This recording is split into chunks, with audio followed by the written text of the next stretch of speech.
Whoa, that was crazy. Hello, love. I'm gonna see if I can add you. And then Miranda should be jumping on any second, too. There they are. Oh, Hello. how are you? There we go. Hey, look at us. Hey. Share it, sings. As I tried to die right before I came on here. It's okay, no big deal. I'm good. Okay there? I'm good, I think. So, hi, Shae. Welcome to the Book Mash. We're so excited you're here. Thank you Hello. for having.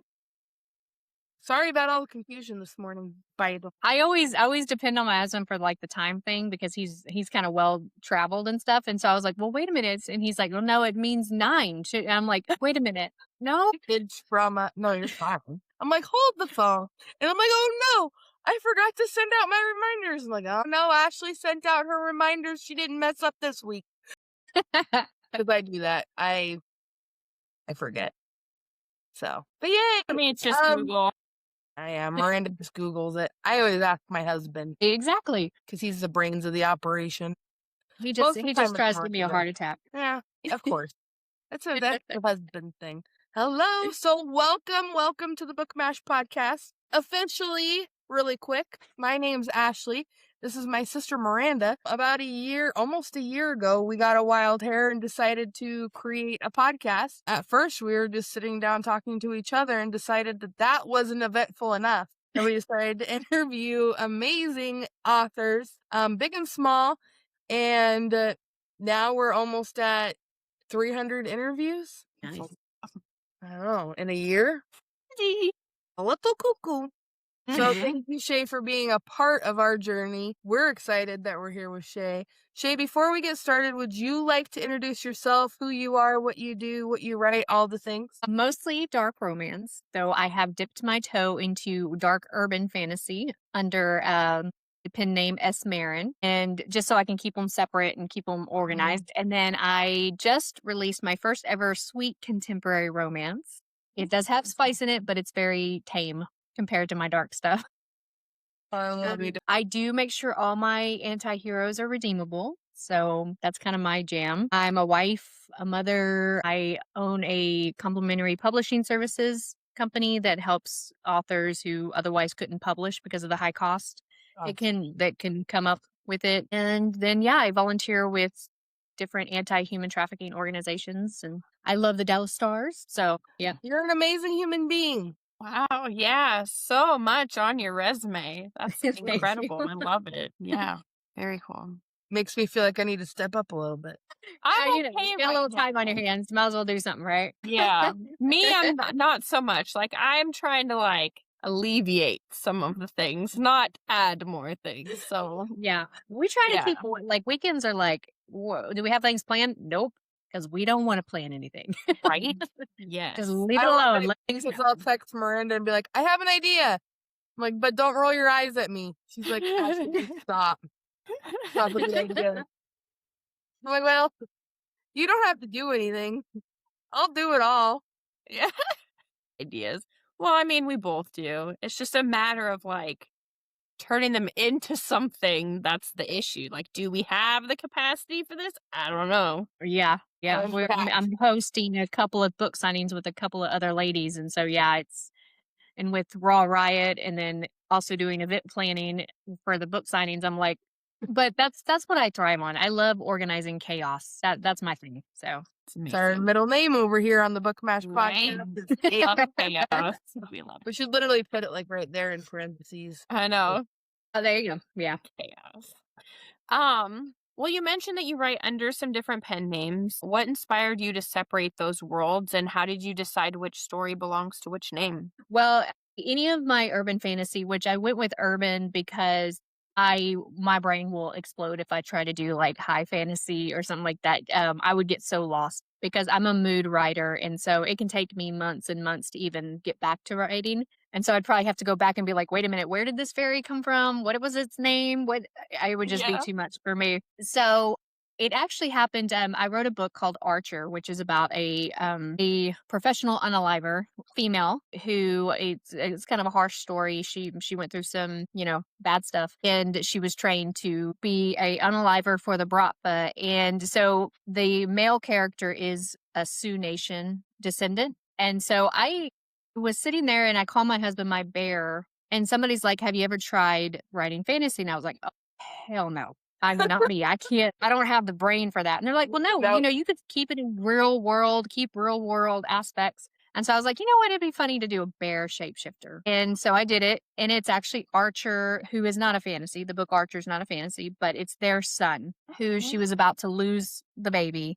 And so they took her to a Sioux Nation medicine man and he gave him the strength of a bear. Well, come to find out, he's now a shapeshifter. And so I was like, okay, that's awesome. And then I was like, I got invited to a fantasy book signing event and I was like, I only have one fantasy out. So I mean, what I don't even know how you heard of me, to be honest. And I chose Marron because I wanted to keep my fantasy just separate so I could keep organized. And Marron is actually Marron is the name of the series, the Marron House series. And so I just did Marron taking their name. And so they invited me and I was like, well, you know what? Let me try to write a book because I have a while. Let me try to write another fantasy. I don't want to go with just one book.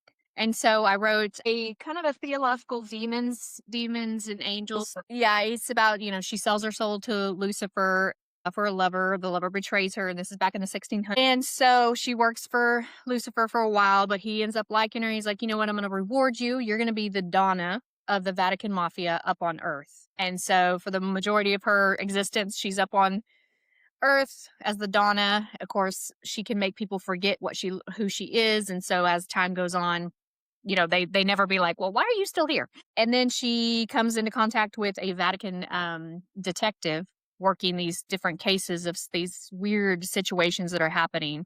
And basically what it is the people from hell, the demons from hell are trying to come back up. And it actually goes into Barrett, the fight for the Blade of Angels. And so it ties into Barrett a little bit. And so she's helping him figure out what's going to happen because if they get this blade, it's done. Like everything's going to come crashing down and she doesn't want that. Lucifer doesn't want that. And so, but yeah, that's how I got that. So I was like, well, I need one more. And then I have a Medusa retelling, but it's not fantasy, but they wanted me to bring that one too because it has Sold. some mythical elements, but it's not any magical aspect or anything like that. So, but yeah. Love the Medusa retellings. Yeah. I've always been a huge fan of Medusa, so yeah, she got a bad break. She got a bad story. I love her though. I want to be just like her when I grow up. Well, this one puts I based it. It's a little bit of it's in Russia. She trains in Russia. That's where she's sold because she is a nun, and she's sold. She's captured and sold, and so is that. Oh, that's cool. But anyways, she ultimately is going around finding who started all this, like of her situation. Well, it leads back to Texas to a senator, and his son is protecting him. Obviously, he's his security, and so that's where the conflict comes. And he knows his dad's not a good guy, but he doesn't realize it goes that far. And so the way she does it is she puts a rattlesnake fang on her finger and she injects the bad people. And then, but she does this real cool sound with her mouth that makes her sound like a rattlesnake before she comes. And so she tells them, she writes on the wall, listen for the rattle. That means I'm coming for you. And then she'll do she does some graffiti on the wall and stuff like that. And so it's a fast burn. That one's a fast burn because, yeah. So yeah, that one, yeah, a lot of people wanted it to be longer. They're like, I didn't want it to end so fast. I was like, I know. But that one was one I was like, I really wanted to do it, but I was so anxious to get them two together and stuff like that. So I would just tell everybody it is a fast burn. Just be prepared. My book boyfriend podcast. Thank you for the follow. Sorry. So we just learned that your brand is a little intense. Emotional depth, secrets, tension. What draws you personally to darker romance themes? Because I started out reading people like Penelope Bloom, which is typically rom-com or contemporary. And I loved it. Absolutely loved it. Gave you all the feels. But when I stumbled upon Penelope Sky and Pepper Winters, they're a little bit more of the harder stuff. I found myself going through every emotion. And it was actually very, very releasing. Because you get contemporary, you get the happy feels, you get there may be a little angst and, funniness. And a lot of people, that's what they need to stick with because they can't, just mentally they can't do with the angst because it just is too much. I found for me that as long as, again, they're redeemable, I got to have them redeemable. I just found that I go from angry, hating the main character for good reason, and to loving them at the end, and everywhere in between. Sometimes you even chuckle a little bit. You're mad, you're sad, you're happy, and it's such a release because during the day, you have to be controlled. You have to talk to people properly. You can't let that out, and you can't let it out. Period, because that could be destructive. So for me, it just releases. If I'm angry with someone, then I'll just unalive them in a book, or Yep. I will, or something like that. And so it's very releasing to me. And as I got to know more dark romance authors that actually wrote because they had traumas, and they were writing about their trauma, the only difference is this time they're in control of it. They get to take control of the trauma and make themselves the hero, even if they're using a different name. And so it just made me fall in love because I like to feel all that. I like to feel the anger and then wash it away with the warm, fuzzy feeling and then the sacrifice and stuff like that. So, Shae, did we just become best friends?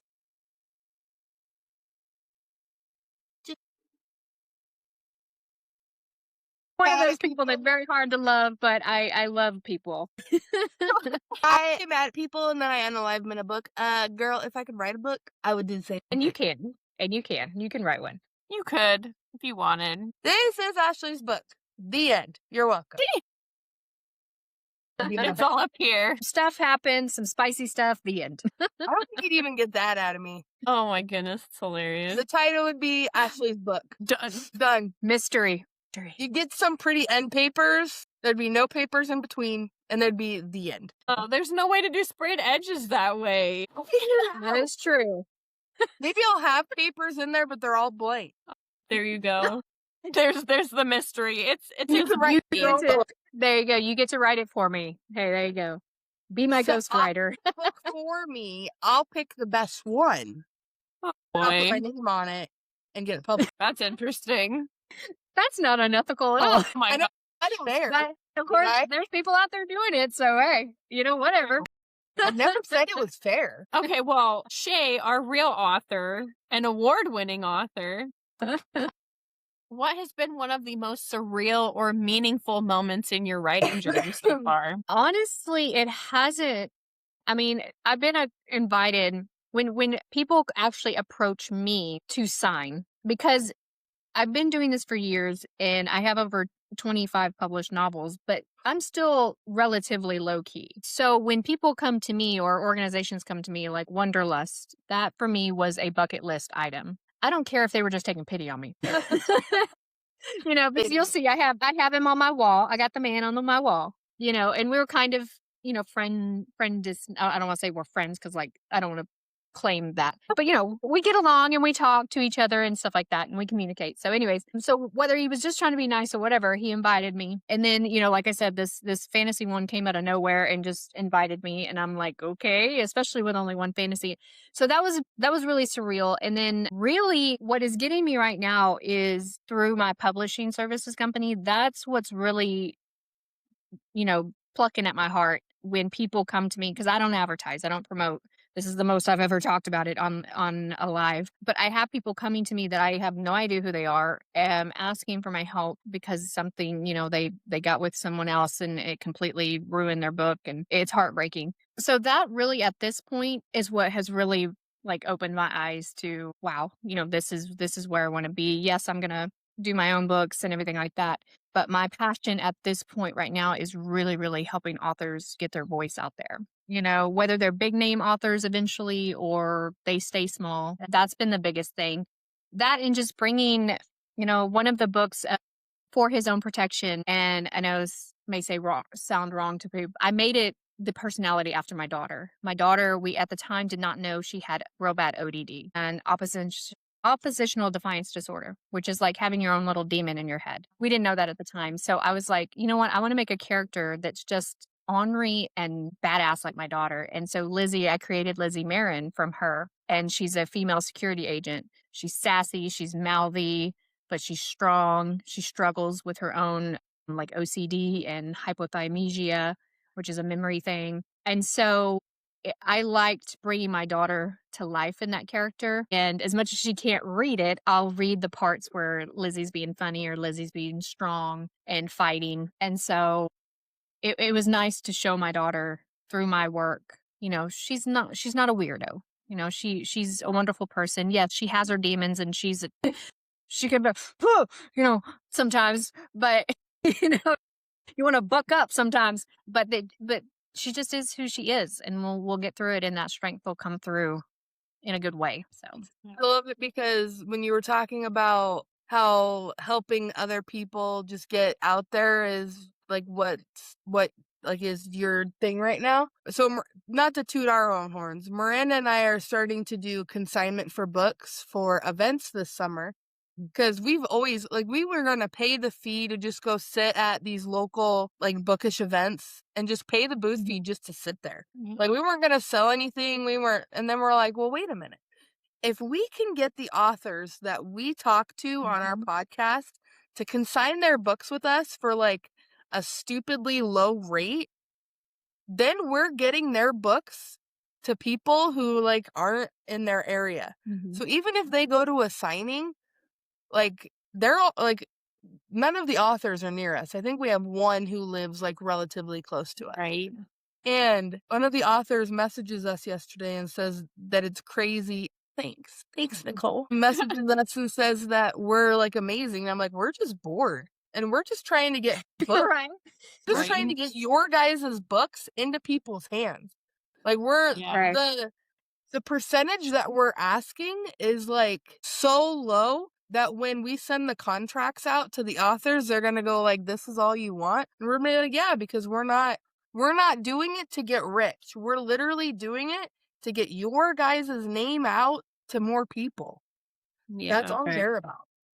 We're gonna be there anyways. We might as well talk about the authors that we love while we're there. Like, well, and I guess that's a separate meeting between y'all, but I would love to team up with you guys. I have quite a few authors on my label of all different genres on my label. I say label. They don't have a contract or anything like that. They just use my services. But yeah, I try to do that as well. I do have a couple in the UK that can't bring their stuff or send their stuff. It's just too pricey. Yeah. But yeah, that's one thing. I'm hosting the Muses of Storytelling in September in Texas. They'll be sending me their books and I'll be kind of doing that as well. The only difference is because they're already my authors, I'm not charging them, but they're already my authors. Yeah. I'm not doing outside authors like you guys. Y'all have a lot more that you need to collect for and stuff like that. But yeah, I think that's a great idea.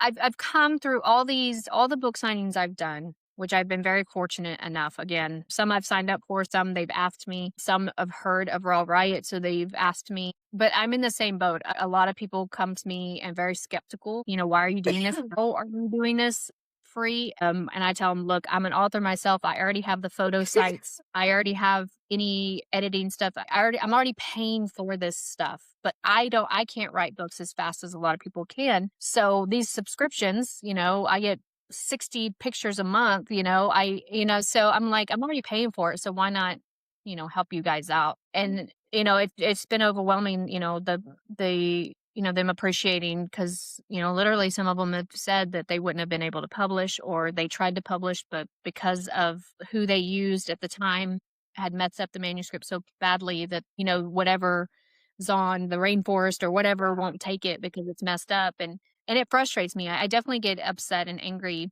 at the person who did it incorrectly because, they paid them for it. But at the same time, I'm like, this is where I need to be.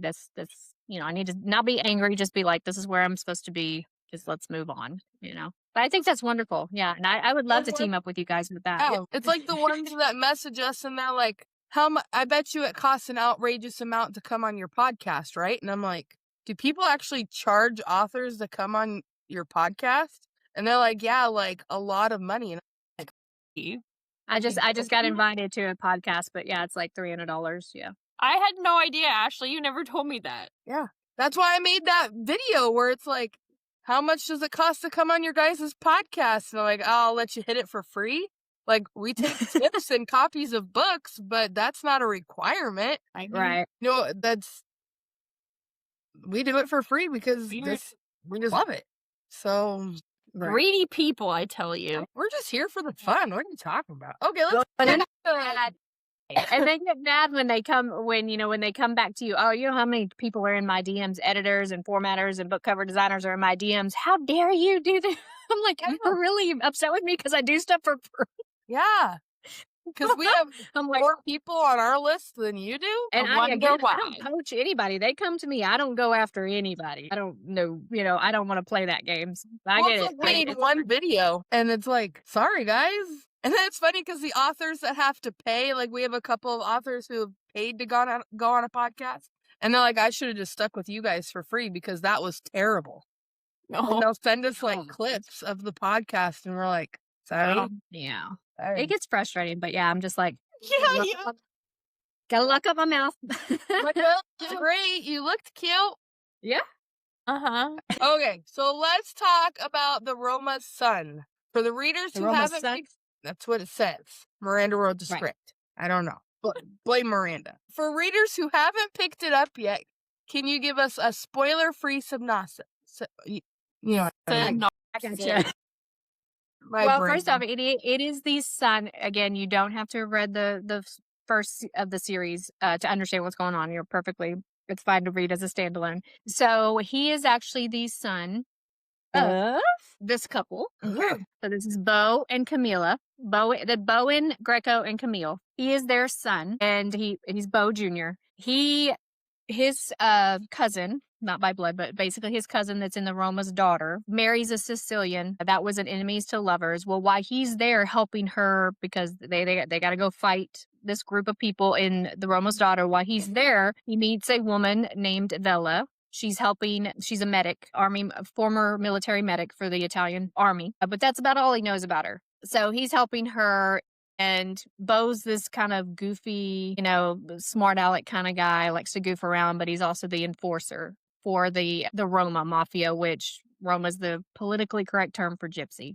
And so he's staying in Sicily while they're on their honeymoon. And so they get to know each other, of course, the typical angst and stuff, but a very big issue. He's also an underground fighter where he fights a Russian gentleman, and it's to the death, and he survives. And so now they're mad.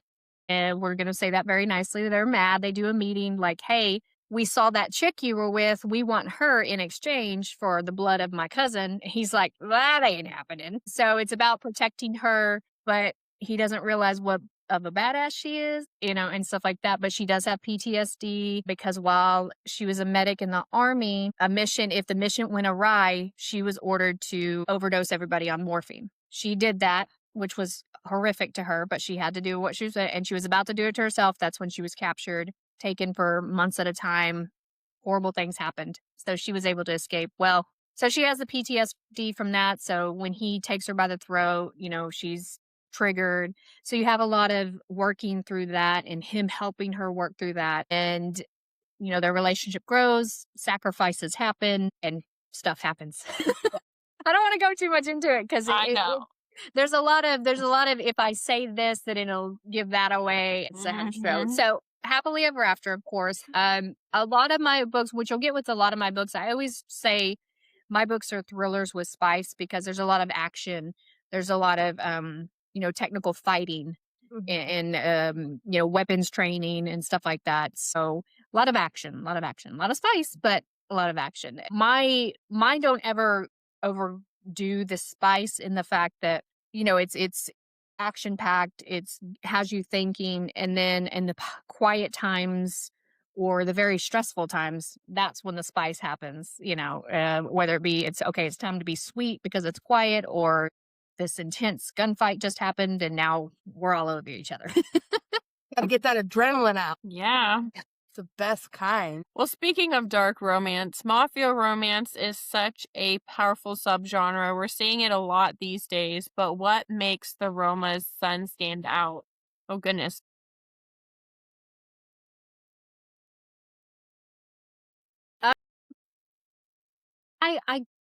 It is, first of all, and again, this is nothing against anybody who prefers their characters this way. I don't do meek women. I don't do barely legal. He's hot, but I shouldn't love him. But he's so hot, so I'm gonna do whatever he tells me to do.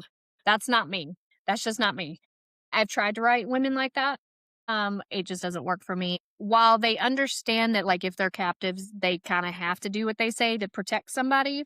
That's why they'll give in. But if they think he's hot in the Roma's claim, which started all this, I mean, she straight up says, "Yeah, I did it because you're hot. I don't like you. I hate you, and what you're doing is awful. But I did it because you're hot." I mean, she plain and simple. And then she turns around and punches him. I mean, it's just, she's not gonna just, the first scene really where she finds out that he took her. I mean, she gets on top of him and just starts hammer fisting his face. Out of babe. So, yeah. So, and there's a dog in it, so that's awesome.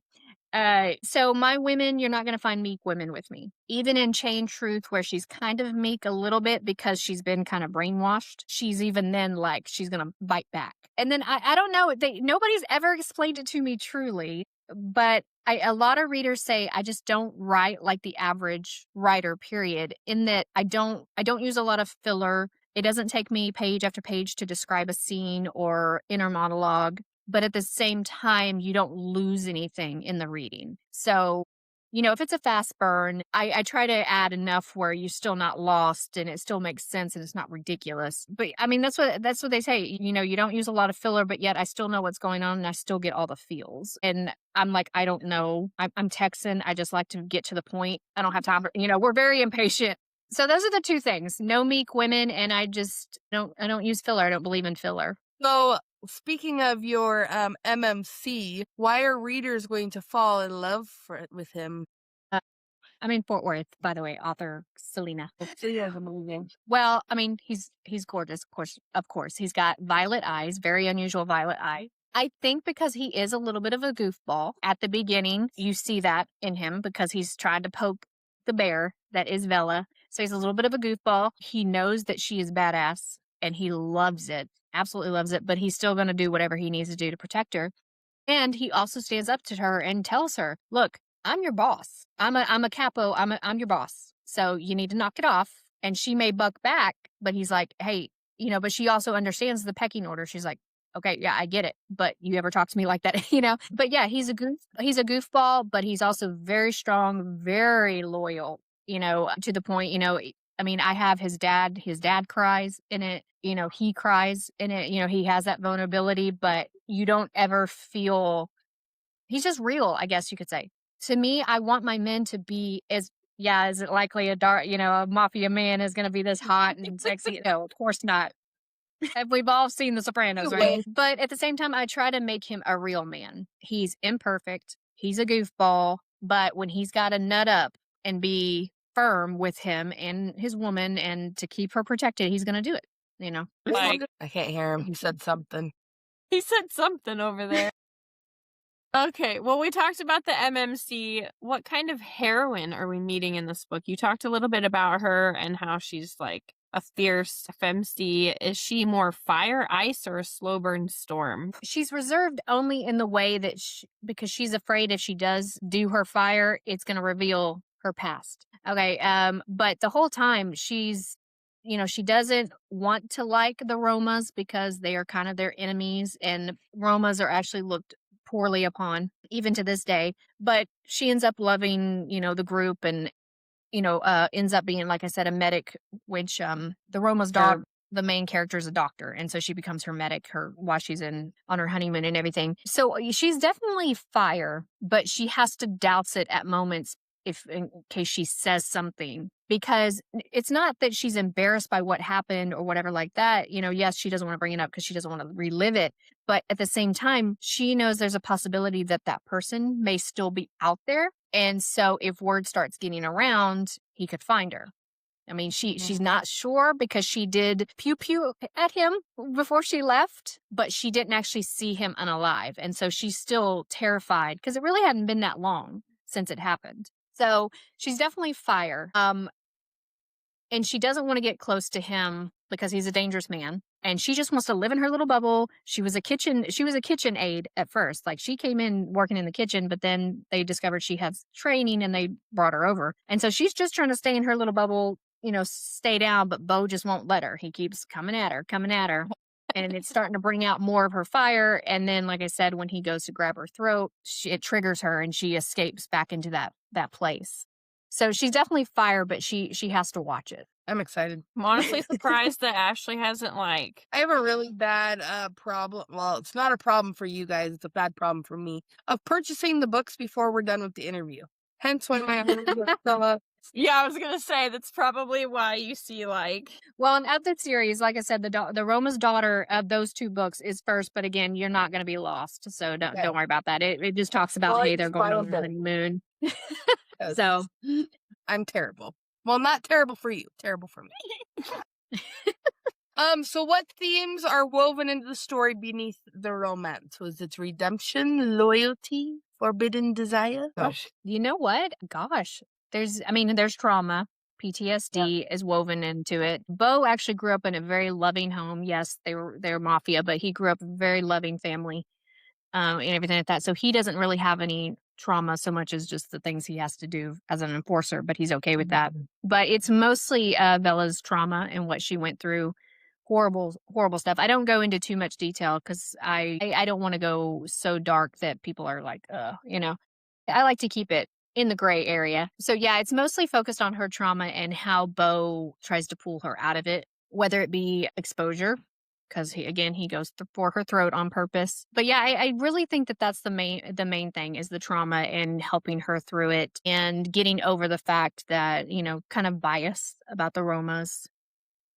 Just getting over herself, that learning how to trust such a dangerous person when she's not supposed to. I wouldn't say it's forbidden romance because it's not. They're there to be together. She's just apprehensive about trusting. I like it. Yeah. Well, let's talk a little bit more about these characters. Did any characters surprise you while writing this book?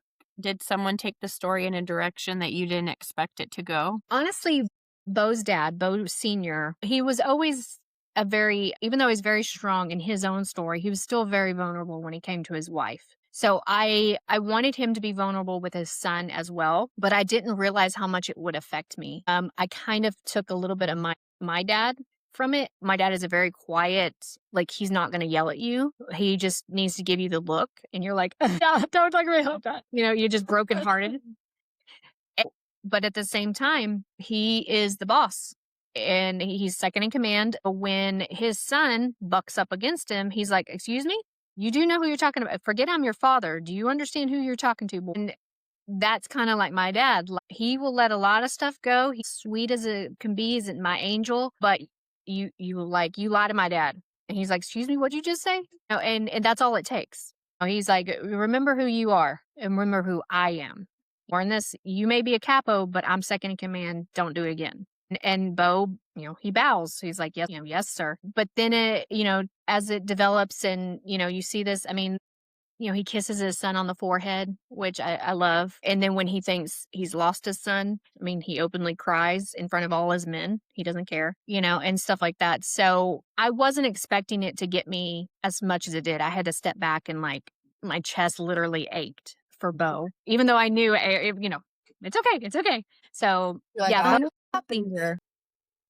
Yeah. Bowen Sr., yeah, he's the one that really surprised me. Dang it. Brian, don't watch The Bank. For someone who's never read dark romance before, is the Roma Son a good entry point? Why or why not? I think it is, yes. Because even though at the beginning, Bella's story is tragic, again, I don't believe I take it too far where it's like, do we really have to know all the gory details of what happened to her? You get the hint because she's taken and the guy tries to gaslight her and stuff like that, but I don't go to the point where it's like the horrific actions that happen. Yeah. So I honestly would say the only one that I would ever caution anybody not to read first is the Touched by Heaven or Touched by Hell. I can't even say my own book's name right. Flame by Hell, Touched by Heaven, just because that has a lot of humiliation play to it and stuff like that. But no, the Roma Son I think is actually pretty good for your first time dark romance. It doesn't go over the top. Like I said, some of my books, even the Roma's Claim, her punishments are kind of, in the Roma, even in the Italian community, if somebody spits at your feet, that's a huge insult. And so one of her punishments in the Roma's Claim is they literally get to spit on her and she's trapped in a cage. And so some people are like, ugh. I was like, yeah, that may not be your thing, but I really feel that if anybody is dipping their toe into dark romance, any of my books would be perfectly fine because they don't go over the top. They don't give you so much where you're like, I need to step away. So I really do think it's safe for anybody starting off because that's what I want. I want to feel comfortable. I want to feel all the feels, but I don't want to be grossed out and I don't want to be like, I have to step away because this is just disgusting. Even if it's a great book, I've read some books where I had to step away and I'm like, this is too much. This is just way too much. Great writing technically, but just too much. So I think absolutely. Stove. You what? My first dark romance, I just kind of went, oh, what's this? Oh, there's something at the bottom of the pool. Let's go get it.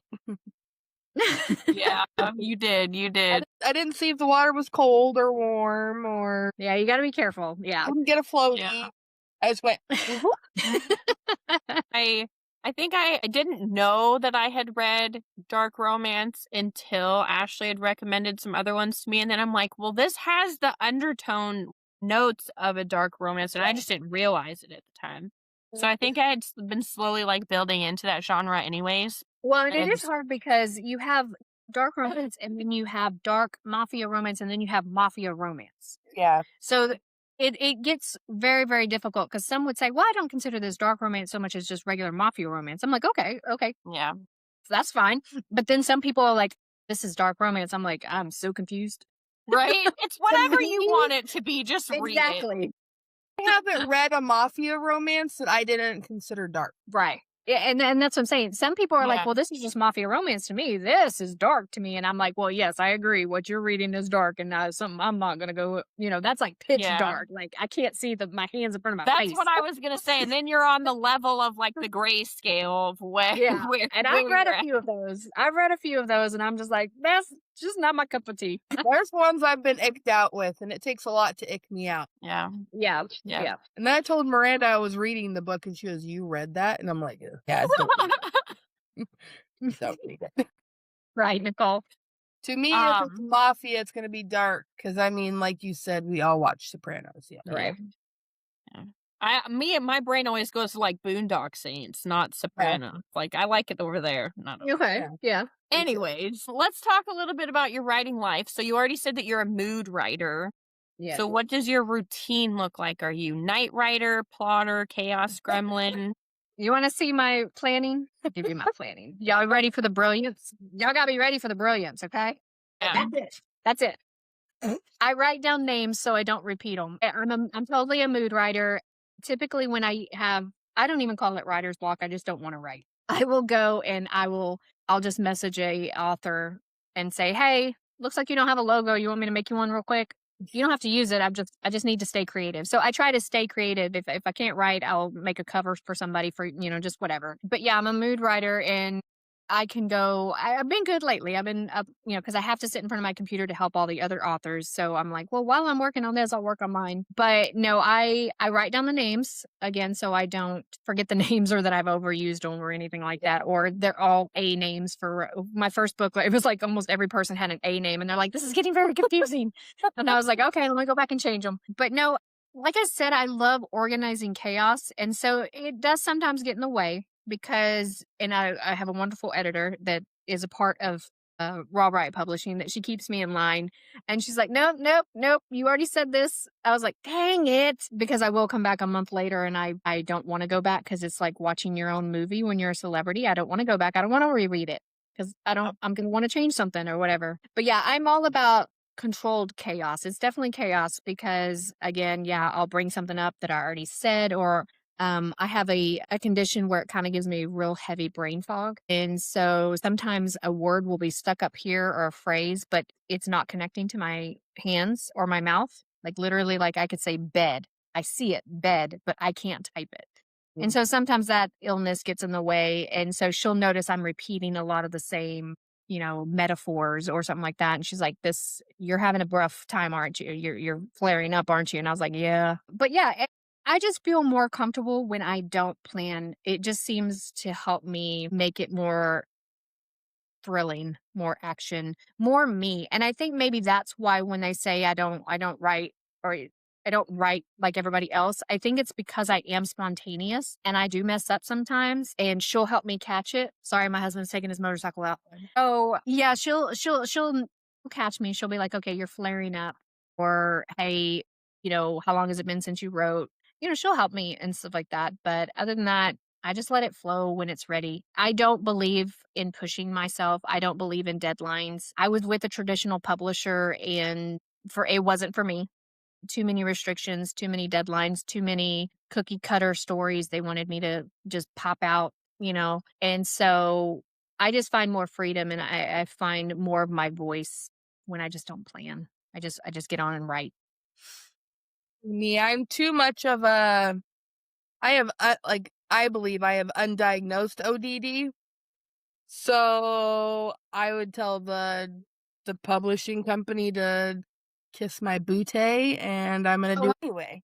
Oh, I did. Believe me. Believe me. As soon as they changed their contract where they legally had to give us an option to opt out because they changed it so dramatically, I'm like, peace. There you go. Good time. Good time. I'll see my Don't worry, I'll catch the door before it hits me. Miranda can vouch for it. I do not do well when people tell me what to do. Oh, yeah. Yeah, that's why people are like, oh, you want to team up on a book? I'm like, no, we're good. I love you. You have wonderful writing, but no, that's my baby. It's always like, can we do this? And I'm like, yeah. I think she already knows, like, I'm not going to do what she says, boss or not. And she's always like, can we? I have an idea. What do you think? Like, she has to word it just right. Yeah. Well, I mean, you did. We were in middle school, and you had a shirt that said "doesn't play well with others." So, I mean, That's good. We're good. No, it's chaos. that's fine. Do you listen to music while writing? And if so, what vibe fits the Roma's son? It's only background noise, but I do have a few songs. Victor Ray's, gosh, I love Victor Ray. He's really good for my writing vibe. Of course, I'm going to forget the name now. It's one of his most popular songs, too. Anything Victor Ray. Just go after Victor Ray. But it's more of I'll actually sit and listen to Il Volo, which is an Italian group, Andre Bocelli. Anything, if I'm writing Mafia and it is based in Italy, because sometimes, they move from Texas and stuff like that, because I love to bring Texas into it because that's my home. But yeah, when I'm specifically doing Mafia, I like to listen to, and not the cheesy Godfather stuff, not that, but the true Italian singers. There's one, Pita, she sounds the spinning image of Celine Dion, but Italian. It's incredible. And we saw Andrea Bocelli in concert and she was there. So it was absolutely incredible. So yeah, I'll listen to Ivolo, Andrea Bocelli, Poltrul. I'll even listen to specific Roma Italian music or Romanian music. So yeah. And it'll help. Sometimes I'll have it repeat if I'm in a specific scene. If it's a sexy scene, I typically go with Victor Ray because he really gets you moving and stuff like that. Get your sexy vibes going. Get them sexy vibes going. Gosh, with the winking over there. Oh my goodness. All right. Well, we're going to do some fun rapid fire. We love doing these with authors. So just keep it light and playful. First thing that pops into your mind. Alpha or morally gray antihero? Alpha, because I live the BDSM lifestyle, so my husband is my dom. So alpha, yeah. Slow burn or instant obsession? Slow burn. I like the intensity. Okay. One bed trope or enemies to lovers? Enemies to lovers. Forget about it. But we're friends. Plot twist or emotional devastation? Emotional devastation. And then coffee, tea, or something else while you're drafting? Coffee. Nitro cold brew. It's not inverted. It took me a second. Sorry. I've been waiting on that. I was like the right moment. Shae, it's been so much fun. Thank you so much for coming live with us. Before we wrap up, can you tell everybody where they can find you, where they can find your books, all the fun things? I'm really on most major online book sites, Apple, Barnes & Noble, and everything like that. Right now, I think the Roma Sun is strictly on KU only for 3 months, and then it'll go wide. But usually on the Rainforest, and then everything else is pretty much anywhere you can buy a book. What about social media? Instagram, TikTok, Facebook. I even do how-to videos for my publishing company on YouTube. All you have to look up is Shae Coon. My name is so rare that, it's on there. So those are the major ones that I focus on. Yeah. Well, thank you. We are also putting this video on YouTube in a couple of days. So if you're on YouTube, you missed the live, go make sure you find lives. Right now, we are tagging everything Shae in the description so that it's nice and easy for you to find her. Until next time, you guys, make sure you go follow Shae. Make sure you're following the Book Mash, and we'll see you guys later. Shae, thank you so much for coming. Bye, guys. Bye.